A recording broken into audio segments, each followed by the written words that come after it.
everyone, and welcome to June's Comfort Book Club discussion of the marvellous Pride and Prejudice by Jane Austen. As always, my mum Donna is joining me. Hello everyone.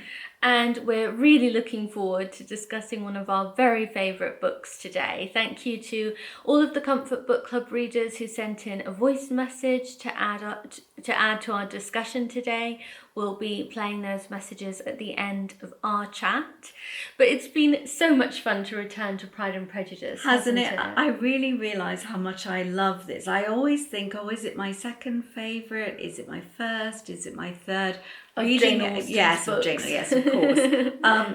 But when I read it again, I thought, it's right up there with Persuasion. It's neck and neck number one in a way. I just love this book. I think I feel the same way. When did you first encounter it? How did you first come to read it? I read all of Jane Austen at about the age of 12, that sort of age. It was given to me, they said, I think you're ready for Jane Austen now. And I read them all and I loved them. Yes. And then I just kept rereading it over the years. It was a bit like Little Women or something. I just picked it up at certain times of the year. And for me, it's always been actually one that I've read in the summer. So this is lovely to read it in the summer again. Yes, I know. I noticed reading it this time how the seasons really do come into the book in a way. I mean, it starts in the autumn, and the Netherfield Ball happens in November, and then it goes after Christmas. But then, very appropriately, away in the sort of spring and summer, that's when love begins to blossom a bit for Lizzie. And I really like that aspect of the book. And being such a fan of seasonal reading, I really sort of noticed the role that the seasons play in the book. Yes, I did more this time too, which I think, again, I wouldn't have thought so much about that. Obviously, at other times I've read it, but I just really love it. It's one of my all-time favourite books, for sure. And it's Elizabeth, isn't it? Yes, it really is. Lizzie is this amazing. Perfect heroine. Yeah. And I first encountered it through the 1995 BBC production coming out when I was 9 years old. Yes. And I absolutely adored it, and that actually encouraged me to read the book at that age. It was actually the Puffin edition, so it must have been slightly It was abridged. a bit abridged, I think. But I managed to read it, and then after that, I just kind of never looked back. You didn't. You got the first audio tape of it. I think it was actually a tape in those days. Yes, it was, yeah. And you loved it, and then you just then you read it again as you, and I remember us discussing it so often when you were young and you're being homeschooled about your, what you thought this time and how it changed. Yes, and developing my understanding of the book. And now it's just one of my all-time favourite comfort reads. I think it really is quite a quintessential comfort read for many people. I think so too. It's just one of those books that you can lose yourself in, that you turn to when you're in need of a bit of comfort. It's just that type of story. And I think it's really important to note that the BBC production that you fell in love with, the Jennifer Earl one and Colin Firth, that really introduced a lot of young people to it and gave them the magic from being young. And I think that was lovely. And it realised when they do a really good TV production of something that it leads you to the novel, how wonderful and educational that can be.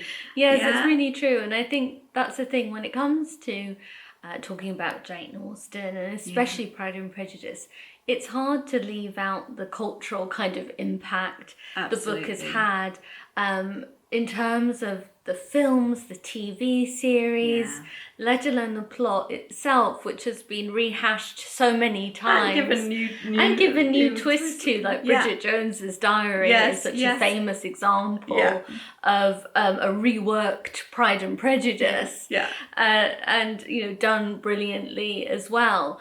But even nowadays, whenever I venture on to book talk or read anything about it, it's always spoken about the trope of enemies to lovers, and how this is such a big trope in romantic fiction and how popular it still is, very, very popular. And you think, well, in Pride and Prejudice, it was done so well. It was. a long, long time ago. Yeah. But it has these key elements of a romantic novel that were obviously popular in Jane Austen's time, but is still very popular today. Yeah, it has the fairy tale ending. It has that rags to riches story of, Lizzie. Yes. Marrying for love, but also managing to marry a man with 10,000 a year. Yes. And Jane too, she did very well as well. So there's a lot of pure fantasy and kind of wish fulfillment going on in Pride and Prejudice. But I think why this book still speaks to a modern audience is that, yes, it does have that sort of underlying theme that is still popular in romantic novels.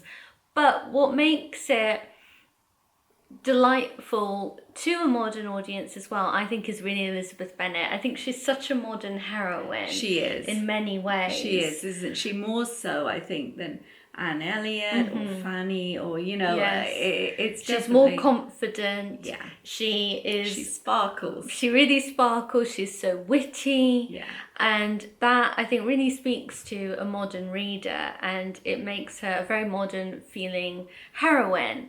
And part of the big charm of Pride and Prejudice is Elizabeth herself, at least for me. I think she's just such a marvellous heroine. Yes. And a wonderful character. I think so too. And of course, Mr. Darcy falls not only for her fine eyes, but for her sparkling wit as well. Yes.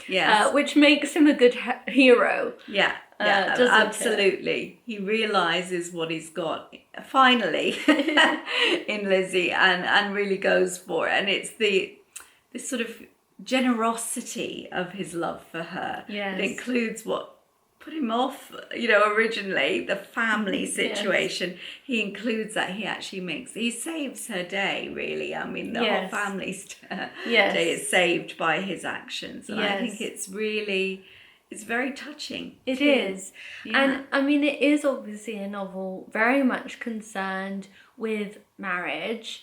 And there are lots of examples of marriages in this book. There are quite a few marriages that take place within the novel of very different kinds. And then there are also examples of good and bad marriages that have already taken place in the sort of long-term marriages in the book. Mr. and Mrs. Bennet's marriage is not a happy marriage. No, it's not at all. And that's a real example of the unhappiness that can happen when you marry someone who isn't of the same kind of intellectual understanding. Yes, and he allows, this is something I really felt this time, is he allows himself so much sarcasm and, he becomes contemptuous of his wife. And that is always a terrible thing to have happen in a marriage. Exactly. Yeah.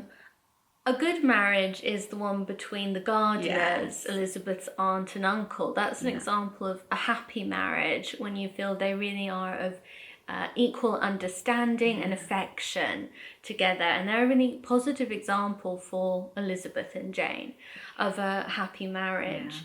But of the marriages that take place in the book, they're very wide-ranging, very different in many ways. There's Charlotte Lucas marrying Mr. Collins. Oh, yes. And I share Elizabeth's horror over that one, but we'll talk about that one Yes. more because I think it's a really interesting marriage. Yeah.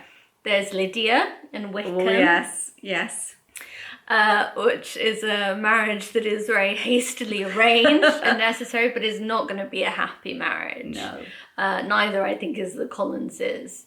And then there's Jane and Mr. Bingley, which is set up as an example of a couple who are likely to be happy together. And then there's, of course, Elizabeth and Darcy. Yes. And you feel like that is the ideal, absolutely happy marriage. Yes. And that they do have a real chance of happiness between them. But let's talk more about Charlotte Lucas because she's a very interesting character. She really is, and this time she really came into focus for me. I think this happens, doesn't it? You'll sometimes pick up on one character, and I really picked up on her this time because I was thinking about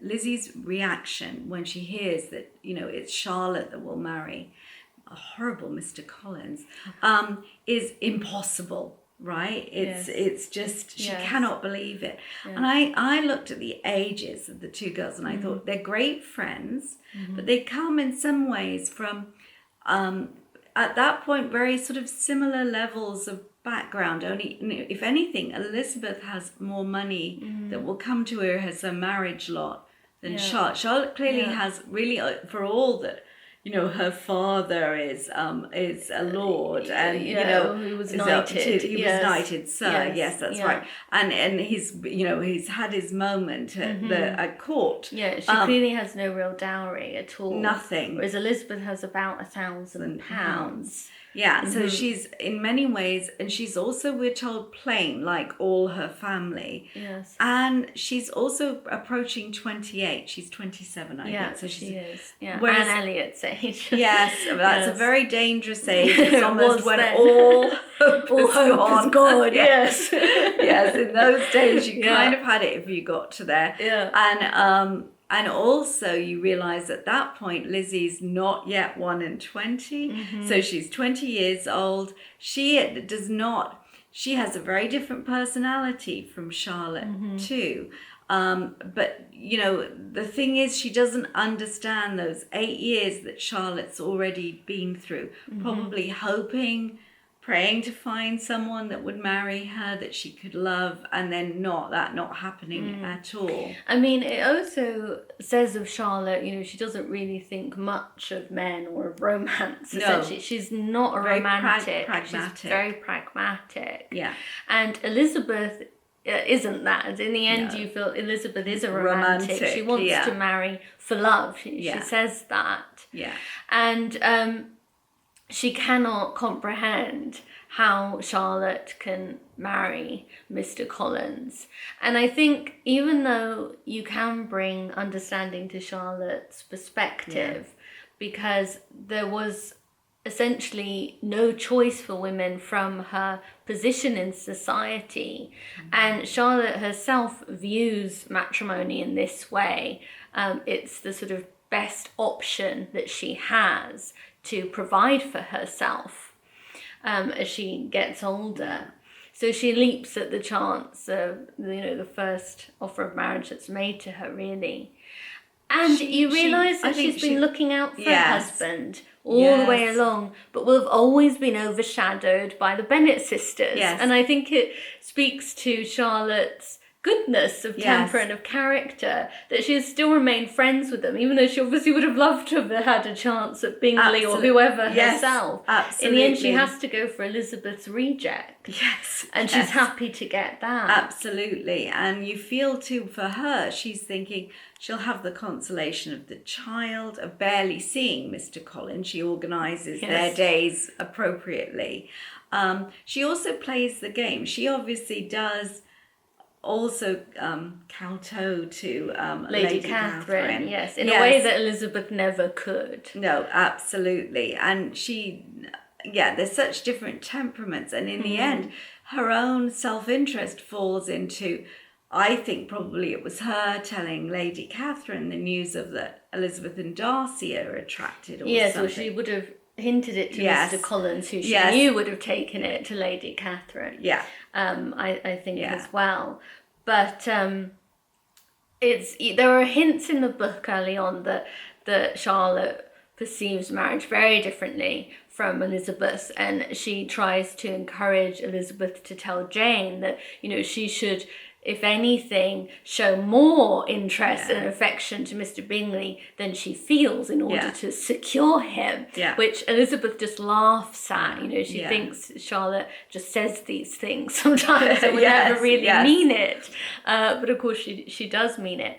But if you want to know what Jane Austen thought of, who the better character is, Elizabeth and Charlotte, well, then you absolutely know that. Yeah. Because it's Elizabeth who's rewarded so many times over for wanting to marry for love, for her honesty, for her inability to kowtow to people, and for her disinterestedness as well, in terms of finances. Absolutely. But I also think there's this realism that Charlotte was plain, didn't have the opportunity to find. There aren't many men like neither Bingley nor Darcy wandered into their lives when Charlotte was 21 and might have had wit and sparkling eyes to her. You know, like there's this feeling too that there's a bit of pragmatism there with like, okay, this is not my heroine, I don't approve, but I can see why it happened. Yes. And as a reader, you can see this.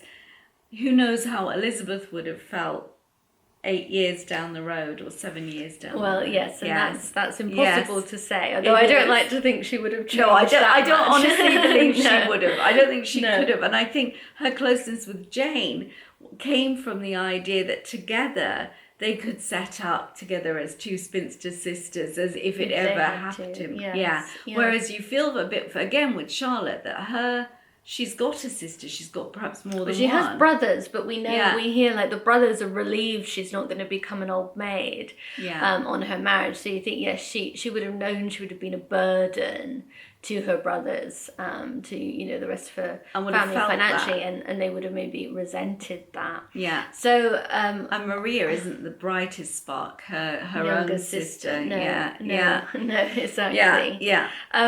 But there are so many comic characters. I mean, I love the humour in Pride and Prejudice. And speaking of Mr. Collins, I mean, I think that has to be one of the best worst proposal scenes in literature. Absolutely. And the fact that only sort of 2 days later or something he's proposing to Charlotte Lucas, the whole situation is just so absurd. Yeah. And but that's just one of the most classic scenes in the book. I had to say to you, this time I thought, why on earth didn't they recommend Mary? Mary already is inclined towards a clergyman, but the father obviously didn't push Mary into his way at all. And she obviously didn't take Mr. Collins's eye at all. No. Again, plain sadly. I feel sorry for these girls that are labelled this way because obviously. Yes, and you feel Charlotte had that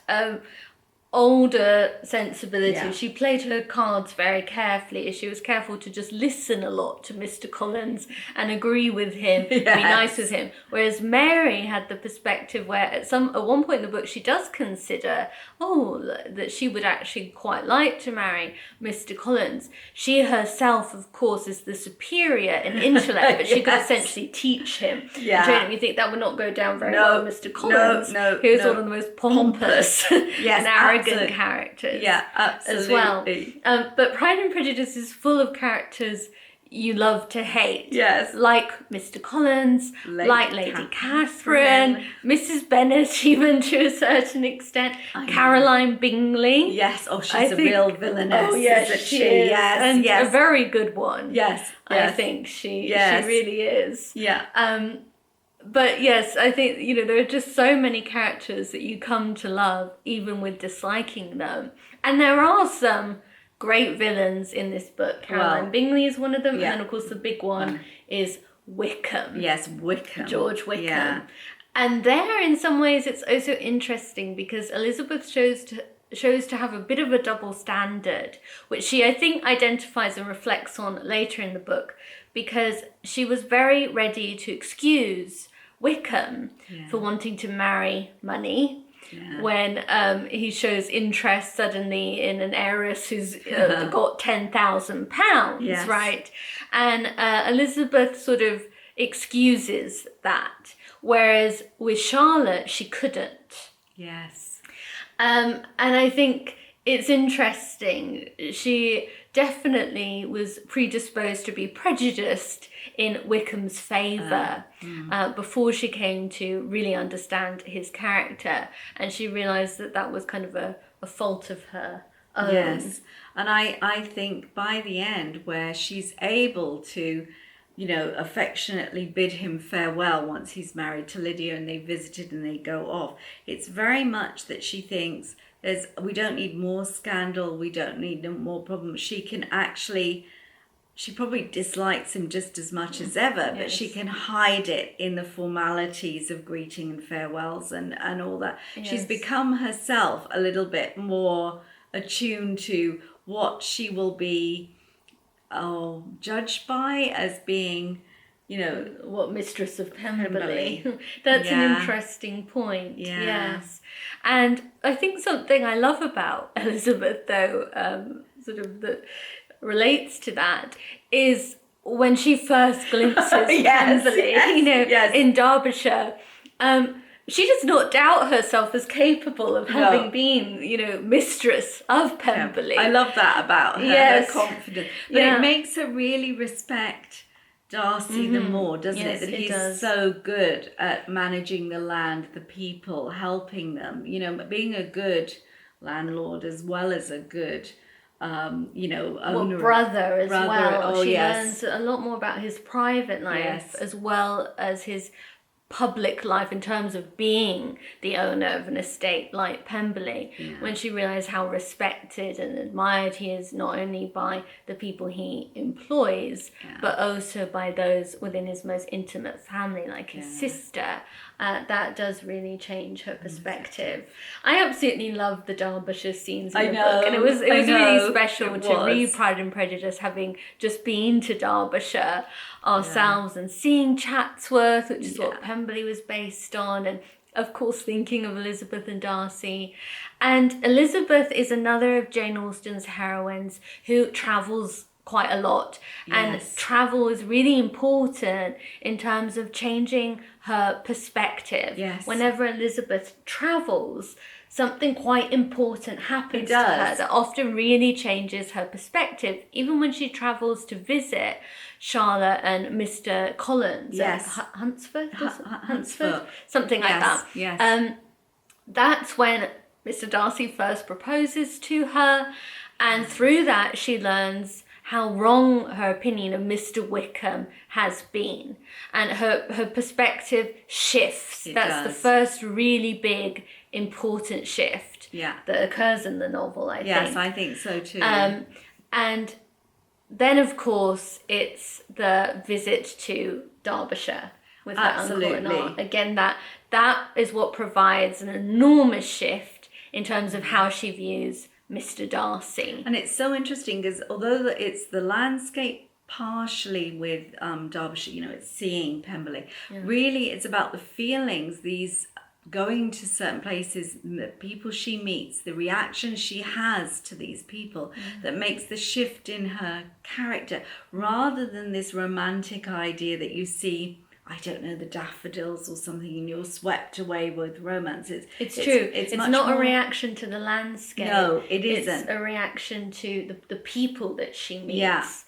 and the experiences that she has. Yes, which is different about Jane Austen to something like Jane Eyre or Wuthering Heights, for instance. That's very true. It's the same like in Persuasion with Anne Elliot when she goes to Lyme Regis. Yes, they enjoy the seaside air, but Anne's kind of shift at that point in the book really comes from the way that she interacts with others and how others interact with her. Her being admired by Mr. Elliot shifts Captain Wentworth's perspective a little bit as well. And also Anne's, she develops a bit more confidence. She knows her bloom is coming back to her. Yes. So important, actually. So I think that's a really good point. Like, travel and change of scene, it is important in Jane Austen. It happens with a lot of her heroines. But it's not the landscape so much as the people and how they interact. I find that really interesting when I thought about it this time. Yes, I think that's a really good point.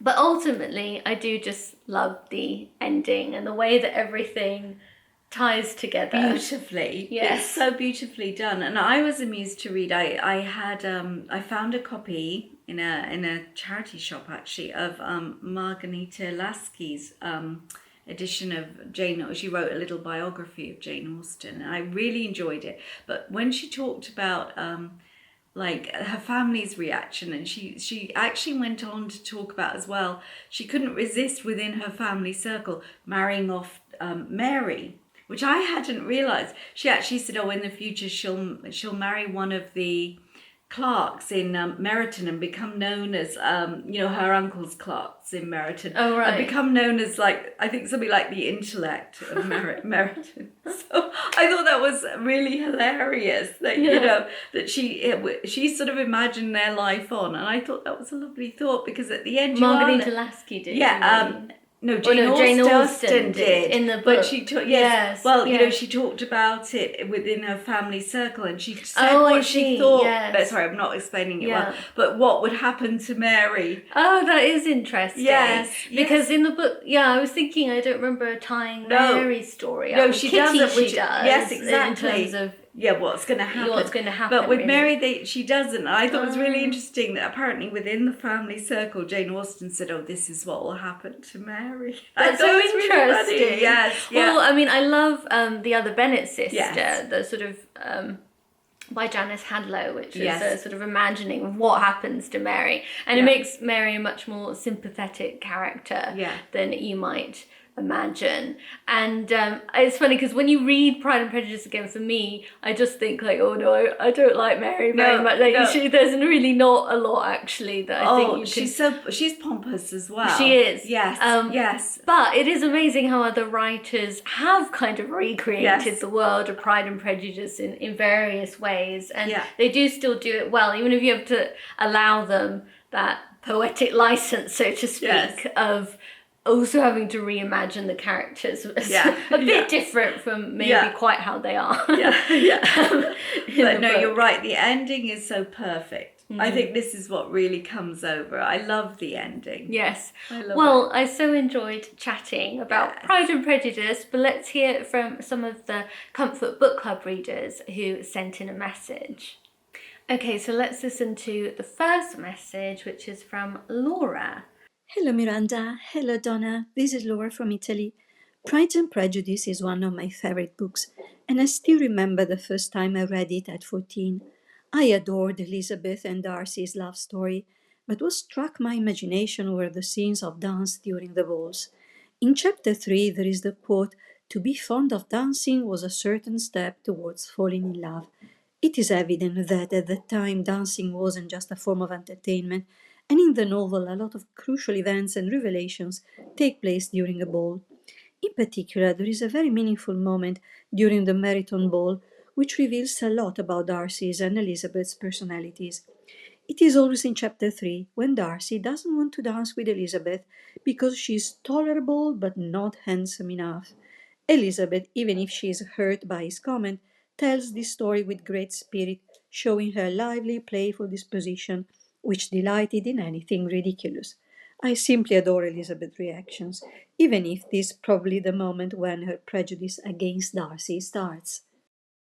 Oh, thank you, Laura. Oh, thank you, Laura. And that's so true about the dancing. And I do feel for them because it's really another case of always too many ladies, not enough men with the dancing, isn't it? You see this all again and again in Jane Austen. Yes. Yeah. But yes, the ball scenes, particularly the Meryton ball and the Netherfield ball, are so pivotal to the plot, you're right. And they're really wonderfully written scenes. So I think the Netherfield ball is just so well written. It is. It's incredible. Everything that takes place. And of course, it's the first time that Elizabeth and Darcy dance together. Yes. And all of that tension between them really comes to the surface. Yeah. Really. And it's partly why Pride and Prejudice translates so well to the screen, I think. Yes, it's so visual, and the dance, I mean, you think automatically, don't you, of the scenes in the films and in the BBC series of them dancing. And it just perfectly captures that sort of underlying sexual tension. But yes, thank you so much for your wonderful comment. So the next message is from Myriam. Let's listen to Myriam's message. Hi, Miranda, Donna, and the CBC members. Myriam here from California. I'm embarrassed to say that this is my first time reading Pride and Prejudice. I read Sense and Sensibility last year, so I became familiar with Jane Austen's style as well as the premise, like the intense pressure for women to marry for sheer survival. Ms. Austen did such an amazing job building her characters, and as I was getting to know them, it was easy to form opinions. And as I was reading along, I had to keep reminding myself that this was a different century and things were a little different from women back then. Elizabeth was my favorite character, and I think she would have easily fit into this current century. I love how she blew off Mr. Collins' proposal, even to the financial detriment of her family's future. He was so obnoxious, and she called him out on that. Charles Bingley was one of my least favorite character, in that he allowed Mr. Darcy and his sisters to push him around and totally abandon Jane Bennet. Then she takes him back with open arms, which didn't sit too well with me. But then again, different century. Thank you again for this great recommendation. Oh, thank you, Myriam. Thank you, Myriam. And we're so glad you read Pride and Prejudice for the first time. Yeah, that's with so us. lovely that you did that. Yeah. And I agree. I think Elizabeth Bennet is a surprisingly modern heroine. Yes. And that's why her love story is still so hugely popular today, and it still speaks to us. And she is just a marvellous character. No, so she is. Thank you so much for sharing your thoughts. The next message is from Madeleine. Let's hear Madeleine's message. Hi Miranda, hi Donna, and all the members of the Comfort Book Club. I am Madeleine, a French reader from Normandy. I reread Pride and Prejudice, and it was so delightful to reconnect with Elizabeth and Mr. Darcy. We all agree that it's complicated between them.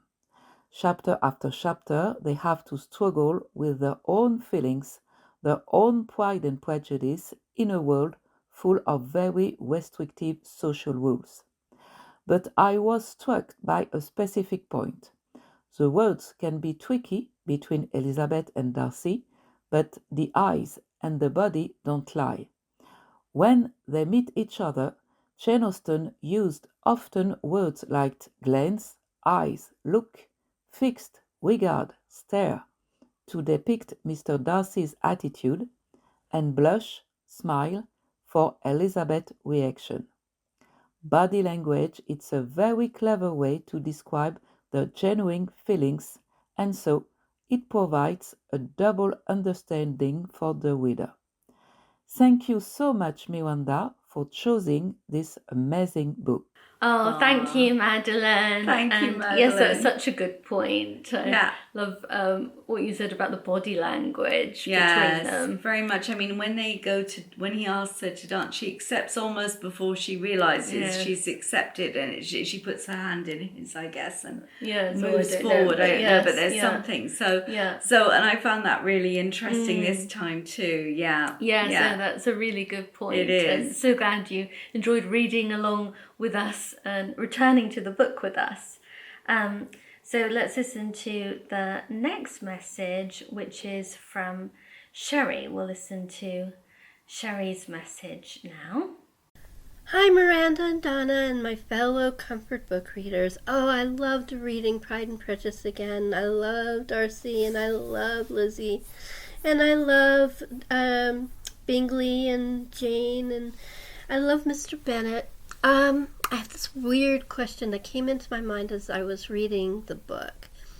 Since Caroline Bingley lost her target husband, who of course is Mr. Darcy because he falls in love with Lizzie, who do you think she would end up with marrying?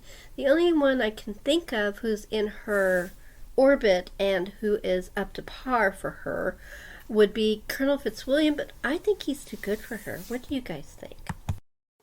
Oh, thank you, Sherri. Thank you, Sherri. Yeah, an interesting point. Yes, I mean, I think it shows how designing Caroline Bingley is and how she's able to always put self-interest first. Absolutely. In that she realises it's much more sensible of her to continue to know the Darcys, even when Elizabeth and Darcy are married. You know, it says she pays off every area of incivility to Elizabeth, and she's almost as attentive to Mr. Darcy since before his marriage. And you think, yes, she's doing this because she, I think, has Mrs. Bennet's attitude of that will throw the girls into the path of other rich men. Yes. I think Caroline Bingley's thinking the same and thinking that friends of Mr. Darcy will always be appropriate. Absolutely. So who knows who she ends up with. Yes. But she's definitely quite a calculating Definitely. individual. I doubt that Colonel Fitzwilliam actually had enough money to really be able tempt to her. Yes. Exactly. Yes. Oh, but it was so much fun to hear your thoughts. So thank you to those who sent in a voice message as well. It was lovely to hear from you. We're now on a summer break from the Comfort Book Club, so we'll be returning in September to discuss Bookworm, a memoir by Lucy Mangan, all about her love of children's books. You can check out the link to the Comfort Book Club in the description box to see all of the titles for the autumn up until Christmas. If you absolutely can't get enough of our book discussions, then do join Seasons of Story, my online membership community, which is on Substack, because Mum and I will be discussing Seasons of Classics. That's our other book club, Seasons of Classics, and we'll be discussing our summer book choice for that quarterly book club, which is a month in the country, and we're discussing that in August. So do join us there if you'd like a summer book discussion with us. They're held on Zoom as well, and are very interactive and lots of fun. But thank you to everyone who read along with the Comfort Book Club this month. Extra big thanks to those of you who pressed the super thanks button on my last video. As always, so appreciate your support. Hope you've got a lovely summer of reading ahead. And I'll see you in another video actually very soon on Sunday. I'm doing an extra video this week. But we'll see you back in the Comfort Book Club regular videos in September. But I'll still be posting my normal videos over the summer. So see you again soon. Goodbye. Bye-bye.